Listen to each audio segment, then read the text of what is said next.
Hello, तर आपण आज पटकन होणारी रेसिपी बघूया। पटकन अगदी 10 मिनिटात होणारी अशी कढी कशी बनवायची ती आज मी तुमच्याशी शेअर करणार आहे।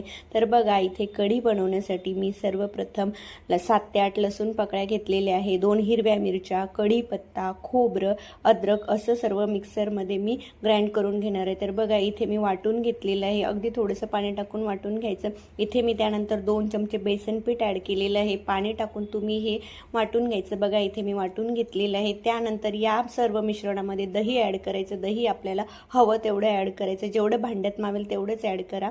तर बघा, इथे मी दही मिक्सरला फिरवून घेतलेलं आहे। चला तर आता फोडणी देऊया। फोडणीसाठी इथे मी तेल टाकलेलं आहे, तेलामध्ये जिरं ॲड केलं, त्यानंतर त्याच्यामध्ये कढीपत्ता ॲड करूया आणि आपण वाटून घेतलेलं मिश्रण सर्व यामध्ये ॲड करायचं आहे आणि छान असं फेटून घ्यायचं, नाहीतर त्याच्या गिठोळ्या होतात। त्यानंतर त्यामध्ये अजून जर दही ॲड करायचं असेल तर दही ॲड करायचं आणि त्यात पाणी ॲड टाकायचं। बघा, सर्व हे मिश्रण मी संपूर्ण कढीमध्ये ॲड केलेलं आहे।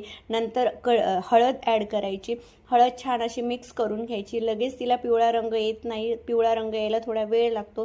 त्यानंतर चवीनुसार मीठ ॲड करायचं आणि छान असं मिश्रण एकत्र करून घ्यायचं। बघा, कढी इथे खूप घट्टही नाही आणि खूप अशी पातळही झाली। तर चला तर मग आपली अशी पटकन होणारी कढी रेडी झालेली आहे। रेसिपी आवडली असल्यास चॅनलला लाईक करा, शेअर करा। पुन्हा भेटूया।